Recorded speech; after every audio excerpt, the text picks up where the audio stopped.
Considérée par l'American Film Institute comme la 8e meilleure actrice de légende du cinéma, Judy Garland, de son vrai nom France Ethel Gum, est née le 10 juin 1922 à Grand Rapids, une petite ville du Minnesota. Elle est morte le 22 juin 1969 dans un quartier londonien à Chelsea à l'âge de 47 ans. Figée dans un incroyable destin, c'est une actrice, une chanteuse, une danseuse américaine hors pair, qui en son temps a fait fureur. Fille de Frank et Ethel Gum, elle appartient à une fratrie de 3 filles dont elle est la dernière. Bonjour à toutes et à tous, je suis Françoise Lafoy, astrologue, ravie de travailler cette étude de l'actrice et je vous propose dans ce premier audio de reprendre quelques points intéressants de son histoire qui valent le détour. Et en deuxième temps, je ferai un autre audio sur le lien entre le compte biologique terrestre avec les symboles astrologiques. Poursuivons en posant, si vous voulez bien, le projet sens. Le projet sens est le contexte dans lequel notre incarnation, notre âme se cheville à la matière, par donc le départ du rapport sexuel de nos parents. À partir de ce moment-là, cela détermine le contexte que nous aurons tout au long de notre incarnation. Ici, les parents sont artistes, ils ont déjà 2 filles et ne désirent pas un autre enfant. La mère éprouve à cette 3e grossesse un désir d'avortement. Comme l'ami de la famille est médecin, malgré tout, il tente de lui demander son aide, mais celui-ci refuse. Les parents ont alors essayé de la faire passer par une fausse couche en prenant leur voiture et en empruntant, comme il se faisait à l'époque, les routes caouteuses. Cela a eu pour conséquence de préparer quand même la native à sa vie très chaotique. Quelques mots de son histoire. Ses parents aimaient le théâtre vaudevillien, ils étaient acteurs de variété et le père dirigeait le théâtre de la ville. Judy, petite, a fait ses débuts sur scène avec ses sœurs aînées, Mary-Jane et Virginia. Elles étaient accompagnées par leur mère au piano et à 3 ans, elle interprétait déjà Jingle Bells sur la scène. Elle est allée dès qu'elle a pu. Dès qu'elle a pu marcher sur scène, elle est allée danser avec ses sœurs aînées. Pour elle, c'était naturel, elle était née dans le jeu, si vous voulez, et elle était venue pour cela. C'est ce qu'on appelle en fait une enfant de la balle. Une enfant de la balle, c'est une définition pour désigner au XVIIe siècle un enfant qui exerce le même métier que ses parents. Au départ, l'expression viendrait du fils d'un maître du jeu de paume, un sport très en vogue à l'époque, qui aurait atteint un grand talent dans le métier de son père, et cela dès le plus jeune âge. Forcée de se produire par ses parents, Garland confiera plus tard « La seule fois où je me suis sentie voulue quand j'étais enfant était en fait quand j'étais sur scène. » Alors tout cela se passait bien jusqu'au moment où le Bliss a tourné et en 1926, la famille Gum a dû partir. Selon une légende qu'on trouvait, ils ont dû déménager car France, la plus petite, aurait été atteinte d'allergie. Alors qu'en réalité, c'est un scandale qui aurait pu éclater. Son père, bisexuel, avait, dit-on, un œil capricieux pour les jeunes hommes collègues de son théâtre et il a dû quitter la ville pour la Californie afin d'échapper à la révélation de son secret, de son homosexualité qui aurait fait le scandale et aurait jeté l'opprobre sur sa famille. Dans leur nouvelle ville, ils y retrouvent leur ami médecin qui les aide à trouver un théâtre pour travailler. On est à Lancaster, une petite ville de laquelle ils ne sont qu'à 2 heures d'Hollywood, la capitale mondiale du show business. Ethel, la mère, inscrit ses filles à tous les cours à Los Angeles et commence à médicamenter sa fille dès l'âge de 8 ou 9 ans pour que celle-ci puisse tenir, avoir le physique qu'il convient. Progressivement, la petite France a commencé à éclipser ses sœurs aînées. Elle avait déjà une voix d'adulte dans un corps d'enfant. Elle est très vite remarquée et signe son premier contrat à l'âge de 7 ans avec la MGM. Elle est très heureuse lorsqu'elle a 13 ans de gagner $100 par semaine. Elle perd son père très tôt. Il est décédé d'une méningite et sa mère continue de les élever bien sûr, et tout en l'abreuvant de toutes sortes de médicaments pour qu'elle puisse tenir et rester mince. Elle l'abreuve de coups de benzédrine, et elle a dû ensuite, Judy, s'investir dans des rôles pour jouer des rôles donc d'adolescente parfaite. Elle a commencé donc sa carrière en tant qu'enfant star, et elle s'est fait un nom en tant que Dorothy dans Le Magicien d'Oz, pour lequel elle a reçu un Oscar pour l'interprète juvénile exceptionnelle qu'elle était. Et cela à côté de son frère d'armes, partenaire récurrent à l'écran, qu'il est devenu en tous les cas Michael Roney. Mais retenez qu'à l'époque, pour ce film qui a fait donc qui a rempli un véritable succès, retenez qu'elle n'a été payée que 500 $ par semaine, alors qu'elle a fait gagner des millions à sa compagnie. Avec Michael Roney, ils se sont si bien entendus, jeunes adolescents, qu'ils ont continué et fait environ 9 films ensemble. En 1938, elle n'a que 17 ans, donc lorsqu'elle joue ce rôle de Dorothy dans Le Magicien d'Oz, et elle chante Over the Rainbow pour que les oiseaux bleus s'envolent. Elle aspirait, vous comprendrez bien, à plus de reconnaissance et de respect. Et elle relatera que, pour donner le ton de l'ambiance de l'époque, que son directeur de studio, Mayer, disait qu'elle chantait avec le cœur, et pour le lui dire, il lui tenait le sein gauche. Elle a souvent pensé qu'elle avait de la chance d'avoir pu chanter sans toucher à une autre partie de son anatomie. Durant ses premières années de jeune femme, elle est toujours médicamentée, et pour tenir donc sa carrière, elle espère quand même à la rencontre de son premier amour, David Rose, qui a 30 ans, elle espère enfin sortir de cet enfer. Alors elle se marie avec lui auprès d'un juge de paix à Las Vegas en juillet 1941. De cette première union, France va tomber enceinte. Mais sa mère, soucieuse de manager avec son directeur donc de production, de manager sa carrière qui démarre avant tout, considère qu'elle est trop jeune, et les deux vont la contraindre à avorter, bien sûr dans un établissement illégal, car cette grossesse aurait coûté des millions de manque à gagner à la MGM. Puisqu'ils avaient misé sur elle, elle devait leur rapporter. Quelques années plus tard, bien sûr, c'est le divorce. Et quelque temps après, elle rencontre Vincent Minnelli, qui est un homme très gentil, influent, du même milieu, et elle a 24 ans lorsque sa fille, Lisa, arrive. Alors, sa mère est toujours présente. Judy est aux prises de cette mère dominatrice, et par son entremise continue son parcours toxique et entre dans une dépendance croissante aux médicaments. Alors son mari l'invite à consulter les psychologues. À l'époque, elle gagne bien sa vie, mais ses maladies et ses demandes de soins lui demandent de s'absenter. Retenez qu'elle est souvent un danger pour elle-même, et qu'elle a des crises d'hystérie.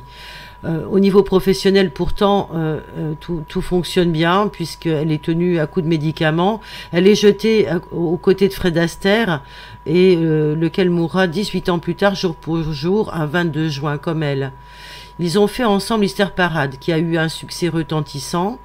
Il est devenu donc le film le plus rentable relatant Broadway des années 40, mais très tôt, elle a été minée, et les dirigeants des studios lui ont retiré le rôle. Ils l'ont confié à Ginger Rogers, qui a fait donc, qui a rempli un véritable succès, qui a remporté un véritable succès. À cette époque, elle a été suspendue, privée de sa paye en juin 1948. Elle était donc sans salaire, et pendant ce temps-là, son mariage s'est brisé. Elle a revécu, à l'époque, donc une descente aux enfers, encore une fois. Au moment où elle prenait des médicaments, elle subissait les effets secondaires des amphétamines. Ses cheveux tombaient lors des séances d'essayage de costumes, et elle se retrouvait à nouveau rejetée et remplacée.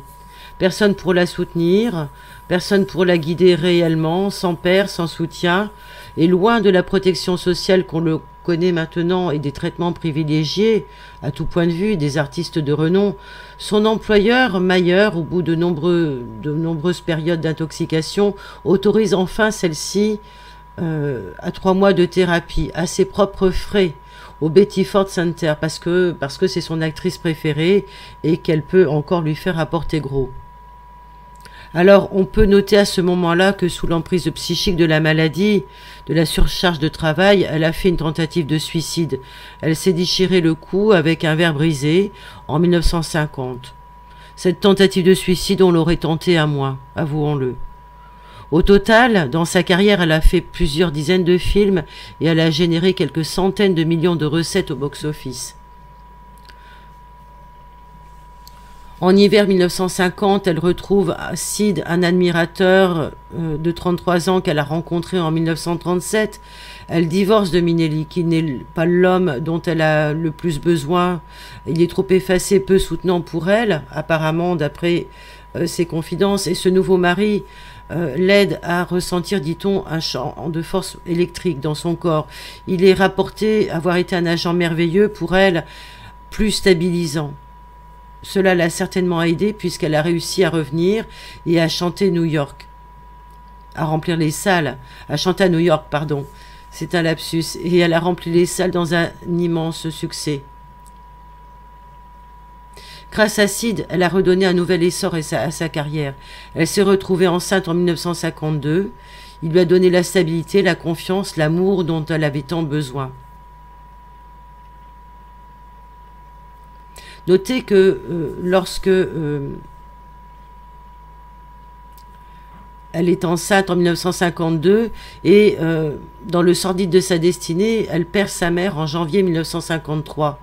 Décédée d'une crise cardiaque sur un parking, sa mère qui a tant fait pour sa carrière, pour qu'elle réussisse, est morte à l'âge de 58 ans. À l'époque, elle n'était pas du tout à ses côtés, elle travaillait pour $1 par heure comme commis de cuisine ou commis tout court dans une compagnie aérienne de Santa Monica. Elle s'est effondrée sur un parking.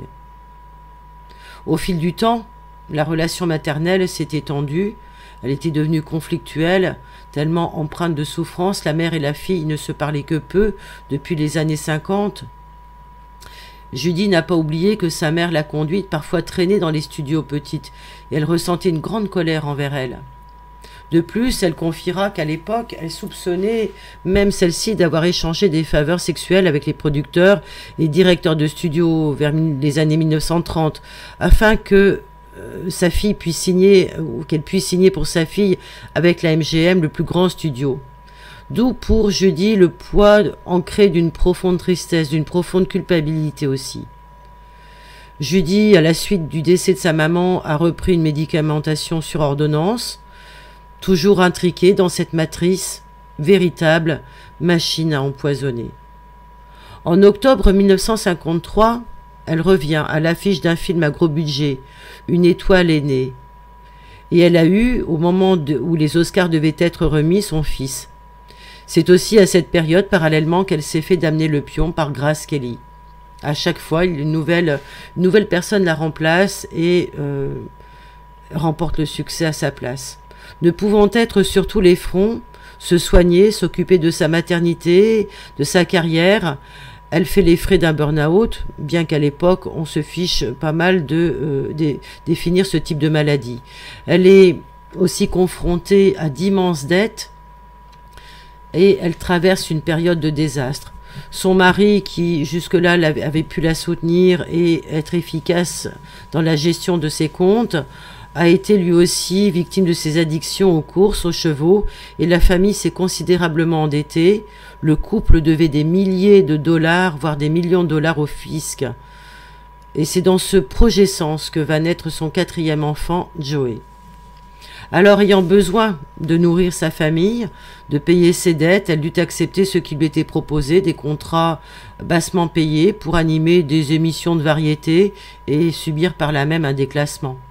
Mais notez que c'est sa force d'âme, sa volonté, son humilité qui ont fait que son talent ne l'ont pas quitté, ne l'ont pas assombri. Elle était capable de chanter dans un rade comme devant des milliers de personnes. Son drame a été, comme pour la plupart des artistes, de ne pas savoir, de ne pas pouvoir gérer sa partie financière, administrative, et de laisser des gens soi-disant compétents s'occuper de cela. Mais ceux-ci étaient soit incompétents, soit trop compétents pour s'en charger. C'est le même destin pour son compagnon de route artistique Mike Roney que nous avons vu plus tôt. Lui aussi a terminé sa vie ruinée. Les deux ont été victimes de l'exploitation grossière des compagnies hollywoodiennes qui les manipulaient pour s'enrichir, et aussi peut-être, notamment pour Mike Roney, de sa famille. À cette époque, elle sombrait. En 1959, elle a même été privée de voir ses enfants. Elle s'est faite hospitaliser et elle avait énormément grossi.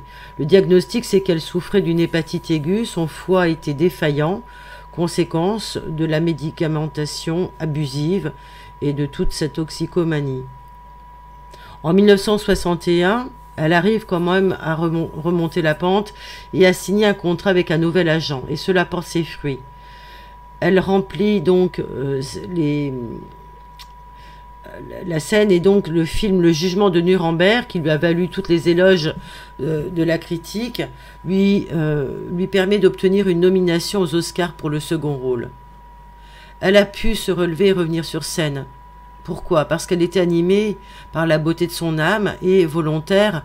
Il n'en demeure pas moins que, sur le plan physique, son incarnation dans tout le projet Sens l'a laissé dévastée par un puissant courant contraire continu, de plus en plus fort. Droguée depuis son plus jeune âge par sa mère, dans une relation dépressive, elle s'est installée, et tous les comportements toxiques dans lesquels elle a baigné ont fait qu'elle a pu être exploitée commercialement parlant. L'actrice a subi la loi de l'asservissement. Elle était objetisée et victime. On peut dire aussi que, au cours de sa vie, ce sont ses performances, ses mises sur scène qui l'ont sauvée. Quelque chose de magique se passait dès qu'elle remettait la vie en elle et qu'elle se confrontait donc à figurer. Elle se laissait transporter dans un élan tel qu'elle faisait vibrer le public. « Je suis née pour faire cela », disait-elle. Elle était dans l'unité sur scène. Elle emmenait avec elle les foules, et grâce à son talent, grâce à son charisme, elle transportait ces foules. J'ai eu la chance d'avoir un talent incroyable et une soif passionnée d'amour et d'acceptation, dira-t-elle. Alors quand les émissions se sont arrêtées, elle travaillait sans relâche, elle n'avait plus un sou à la banque, elle a sombré ensuite dans une profonde dépression. Et au milieu de tous ces problèmes, de sa dépendance peut-être à l'alcool, aux médicaments, elle ne pouvait plus rembourser ses dettes, elle ne pouvait plus faire face. Au moment de son décès, Garland devait encore 4 millions de dollars au fisc, et le Fox News média donc expliquait qu'elle faisait face à la dépendance et qu'elle était engagée à l'époque dans une bataille pour la garde de ses enfants. Mais comme elle le disait elle-même, « Je suis une femme en colère, j'ai été insultée, calomniée, humiliée. » Apparemment, c'est la bête d'Hollywood qui l'avait avalée tout entière. Elle était tellement exploitée. L'un de ses producteurs, David Eagleman, a été accusé pour cela de 4 chefs d'accusation. Il aurait soi-disant cédé, mais elle n'a pas pu en profiter. Il lui avait promis qu'elle serait tellement riche qu'elle n'aurait plus à travailler. Visiblement, elle a été victime de ce destin exceptionnel, et d'autres événements marquants ont jalonné sa vie. N'oublions pas que nous avons quand même au fond affaire à une reine. N'a-t-elle pas joué The Queen of Comes Back? Par exemple, le 28 août 1963, Garland et d'autres célébrités de premier plan, tels que Joséphine Baker, Sidney Poitier, Léa Horne, Paul Newman, Rita Moreno, Sammy Davis Jr., prirent part à la marche sur Washington pour l'emploi et la liberté. C'était une manifestation organisée pour défendre les droits civils et économiques des Afro-Américains. Garland était aussi, pour autre exemple, une amie du président John Kennedy et de son épouse Jacqueline Kennedy. Elle passait souvent ses vacances à Yannisport dans le Massachusetts, La maison dans laquelle elle séjournait là-bas est aujourd'hui connue sous le nom de Judy Garland House. Garland appelait le président Kennedy chaque semaine, mettant fin à ses appels téléphoniques très souvent, en chantant les premières mesures d'Over the Rainbow. Alors, si, à la fin de sa carrière, en juin 1964, au cours d'une de ses tournées en Australie, Judy Garland épouse un acteur qu'elle aurait rencontré, Mark Heron, lors d'une cérémonie religieuse célébrée. Elle fait célébrer donc ses noces par un prêtre bouddhiste. Bien qu'elle soit encore mariée, son divorce avec Sidney Luft est prononcé l'année suivante. Elle se remariera officiellement le 14 novembre 1965 avec ce fameux Mark Heron. Mais son mariage ne durera que 6 mois. Elle a découvert qu'il était homosexuel, mais elle l'a découvert à travers une relation qu'il aurait entretenue avec le mari de sa fille Lisa, Peter Allen. Le divorce a suivi, et vous constaterez qu'ainsi l'histoire se répète, douloureusement, pour être vue et comprise en conscience. En 1966, elle apparaît dans de nombreux shows télévisés. Elle touche le public suédois qui commence à la vénérer, et le 15 mars 1969, elle épouse à Londres le producteur de disques, Mickey Deans. Elle va mourir à Chelsea, dans sa maison du quartier de Londres, des suites d'une prise excessive de barbiturique. Alors, certains diront que la prise aurait pu être volontaire, accidentelle. Retenons tout simplement qu'un musée lui est consacré dans sa ville natale et qu'elle est désormais inhumée à Forest Lawn, en Californie, dans une crypte familiale. Son rêve aurait été de faire l'Olympia à Paris. Il a été prolongé, son rêve. Il était plus que prolongé par sa première fille, la très célèbre et talentueuse Lisa May Millennium. C'est une enfant de remplacement, elle aussi, en mémoire transgénérationnelle, dont le projet sens est lié très fortement à l'acceptation de sa venue par l'employeur de sa mère, MGM. C'est donc aussi une enfant de la balle. Elle n'a pas vécu assez longtemps, je dis, pour voir cette fille, Lisa, remporter un Oscar en 1973 pour son rôle dans Cabaret. Toujours dans ses dernières années célébrées, en 1919, Renée Zellweger incarne son rôle et son histoire dans le film Judy. Elle l'interprète et elle va remporter le 9 février 2020 un Oscar qu'elle va dédicacer à celle-ci, à l'icône. Mais peut-être que le public sentira et retiendra que dans l'énergie, Renée, de par son prénom, est aussi une enfant de remplacement. Alors si cela n'est pas dans sa réalité familiale, à Renée Zellweger, qu'elle n'a pas d'enfant décédé avant elle, elle incarne quand même cette injonction et joue à merveille le rôle de Judy Garland. Elle reçoit l'Oscar le mois où, magiquement, dans son thème natal, le thème natal de Renée Zellweger, elle reçoit l'Oscar au moment même où les transits des planètes redonnent dans son ciel natal la magnifique pyramide de feu qu'elle peut posséder à sa naissance.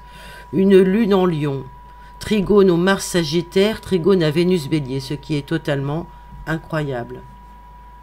Alors, pas vraiment de point commun, cependant, entre les deux artistes, dont la carrière n'a pas subi les mêmes affres et le même contexte. Notons que peut-être la lune noire en cancer de Renée a bien pu être captivée, envoûtée par la figure maternelle déchirée de Judy. Cette lune noire est en cancer. Renée a eu une succession de compagnons comme Judy, mais pas d'enfants.